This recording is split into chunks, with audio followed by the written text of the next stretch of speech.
Welcome back to the show. Check out these headlines here. Closing the countdown is on for a spot Bitcoin ETF, and we're going to hear from Eleanor Terrett and John Deaton. Oh, I tell you, the SEC is at it again, and it's lies, lies, and more lies. We got that and so much more. Somebody roll that beautiful intro.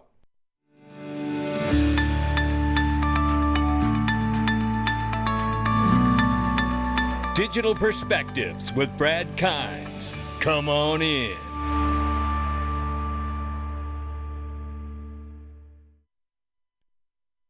Welcome back to the show. You can follow us on Twitter and YouTube for exclusive content. Right now, $1.74 trillion market cap for crypto. The market is up 0.3%, 43,700 plus for Bitcoin right now, $2,297 and change for Ethereum, and we see 91.2 billion plus for the market cap of Tether, which I believe is an all-time high right there.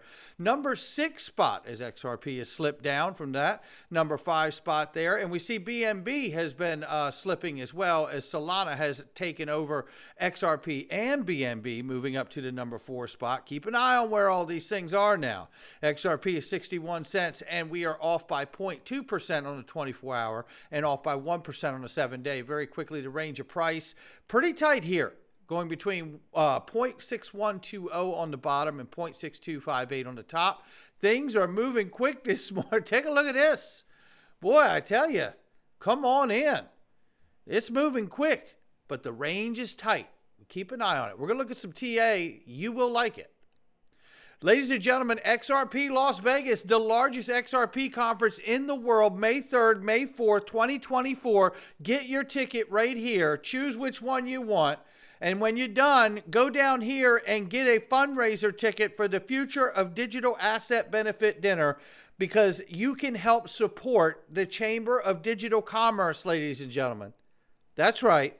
The same Chamber of Digital Commerce that is calling out Elizabeth Warren and taking the fight to Capitol Hill to educate the senators, the 19 senators who are backing this erroneous bill, this horrible bill, which is really trying to gut crypto at its heart. No question about it. Make sure you get your ticket. What a wonderful holiday gift this is. Sales have been insane. That's all I can say. Make sure you get your ticket. I don't want you to not be able to attend. I tell you, this is a remarkable, remarkable conference. It's going to be wonderful. So many things I'm going to be telling you after the holidays. Oh, my goodness. Whew. Eleanor Terrett, we start right here as she retweets Anthony Scaramucci, who says, just a theory here, and don't be surprised if it happens, but it feels like the Bitcoin Cash ETF could be approved next week, he says. It's a holiday week, and it's also a way to bury the news when people aren't paying attention. Classic news dump. Market isn't expecting it. Be ready. It doesn't mean it'll happen, but it's certainly something to pay attention to. Eleanor Terrett says, I'm told the SEC has asked issuers to submit their amended filings with updates from yesterday's calls by the end of next week. So, not sure this will happen, but would be an interesting strategy. So we will see. Then there's this to keep in mind. BlackRock will become the largest holder of Bitcoin, giving the majority of control of the supply, plus miners owned.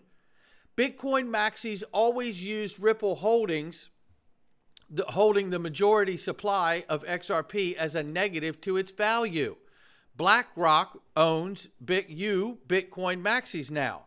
Karma is a B. Well, you know what?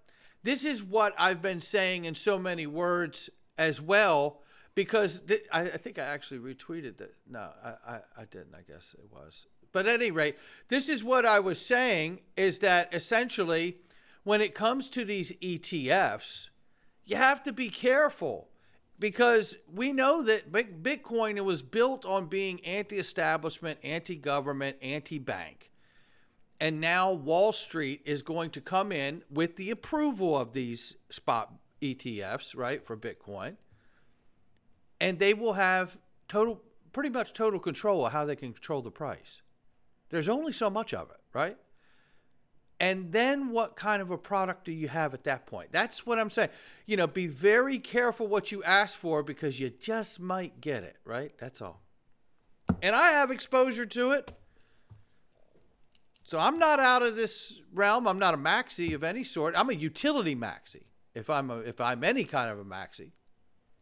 Then there's this. Ripple Chief Legal Officer Stuart Alderati reveals the SEC pre-lawsuit settlement offer on XRP security status. Listen to this. This was 3 years ago today. This was yesterday. Before the SEC sued Ripple, Brad, Chris, they offered us a settlement following settlement, and it said, the SEC would announce to the market that XRP is a security and that the market would be given a short window to come into compliance. We said no because XRP is not a security. And 2, the SEC never built a framework for the crypto compliance. No matter the spin that Clayton, Hinman, Gensler, or anyone else puts on this case now, it was always about one thing, proving that XRP is not in and of itself a security. We put everything on the line. Few thought we would win, but we did. In the process, we exposed the SEC for the hypocritical tyrant it is, and the industry in the United States live to fight another day, onward to 2024. I thought Metal Lawman had a great comment right here. I want to share it with you right now. Very few companies and executives have the fortitude to refuse to give the bully their lunch money. This particularly true when the bully is the most powerful entity in the world, the U.S. government. Congratulations to you, Stuart, and to Chris and Brad. Sweet vindication. And it really is. It really, really is. And I want to share this thought because this is important. Maybe I'm just getting older, but not only did Stuart, Ripple, Brad Garlinghouse, Chris Larson win, but they did it with class and grace while the world was watching it all unfold without knowing what the outcome would be. The manner in how you get something done still matters. And I tell you, that might be lost on a lot of people. But in a world where many people just want to be famous, they're willing to sacrifice their own integrity to do so, or to expose someone else and to harm their own reputation to do so. This is not what we saw here. What we saw here was good old-fashioned class and grace and walking through with your head held high and not giving up on knowing that you ultimately know what the truth really is. Now we have the situation carrying over into the debt box case. The SEC has stopped at nothing with their lies. Oh my goodness. And John Deaton is about to expose it to the highest order, just as David Schwartz and Stuart Alderati have done here. Stuart shares a piece of the debt box case here. The SEC has filed its response to the order to show cause in the debt box case. We're going for the temporary restraining order to stop all their finances, right? Stewart says, so let me get this straight. The government lawyers lie to the court to gain an unfair advantage in litigation to handicap debt box, right? And the SEC's answer is to say that going forward, those lawyers will now be taught to be honest when saying things to judges. Gensler's SEC has become a travesty. Ladies and gentlemen, this is unfortunately accurate information. The commission's attorneys failed to correct a statement when they learned of the inaccuracy. This is the remarks they're making. This is their half-ass apology to the judge for being caught lying. Did not accurately reflect what she said or intended to convey to Welsh, right? As soon as Welsh made the statement about accounts being closed in the last 2 days, but Abbott did not correct Welsh at the hearing because, as an investigative attorney, she had little experience attending court proceedings and was concerned about interrupting the hearing. I didn't want to raise my hand and say, hey, Judge, we're actually lying. Well, listen, there's nobody better than when Eleanor Terrett and John Deaton sit down to break something down. And boy, are you about to hear that now. I want you to hear John Deaton break down exactly what's going on here with the SEC, the loss of integrity, all the different judges that have called them out throughout this past year, and what is really going on in this debt box case. Would you say the SEC has come down a peg? I mean, especially this year, we've seen the Ripple case, which we just spoke about, the Grayscale win, which has now paved the way for a Bitcoin spot ETF, likely to be approved in a couple of weeks' time from now. And then there was also something interesting, which I'm sure you saw with I believe it was called the debt box case. Yes, absolutely. Yeah, I mean, that's a big, I feel like that's been underreported, and I definitely do want to dig into more of that. But essentially, this lawsuit said that the commission counsel, they failed to make clear that certain representations were inferences, that the facts were known to them, rather than directly supporting factual assertions. I'm just reading off the lawsuit, basically making up facts to support their case. All right, let me break it down for everybody out there in layman terms, because that's usually what I'm good at, right? Exactly. SEC failure to make clear, aka lied. Okay, the SEC lied, misled the court, and this is the thing to know. Here we go. The SEC has built, right? We get to the Ripple case, and a judge, a federal judge, not John Deaton, federal judge says that the SEC lawyers lack a faithful allegiance to the law. She called them hypocrites, but she said, more importantly, they're not faithful to the law. Number one. Then we get to the Grayscale, and they go again. And what does the judge say? The SEC acted arbitrary and capricious, something that's rarely done. You're so reckless. You're so out of it. It's arbitrary and capricious. But they're not done yet. They're not done, Ellie. So then they go to debt box, and then they go in the court in an ex parte communication. Now, what that means in a TRO, a temporary restraining order, that's when the SEC goes into the judge when the other person's not there, the opponent, the company, their lawyers are not there. And the SEC says to the judge, look, judge, you've got to freeze the assets of this company because they are closing bank accounts and sending money overseas, and customers are going to be lost out. You got to do this, judge. We don't have time for the normal process of suing them and coming into court. This must be done now to protect innocent people. That's the claim. And there's no one there to defend and say, judge, that's not right, whatever. So the judge, because it's so powerful, the judge then granted that, seized the company's assets. You know what that means, Ellie? When you seize the company's assets, you freeze it. That means checks and direct deposits don't happen. That means employees with mortgage payments, that's right, during the holiday don't get paid.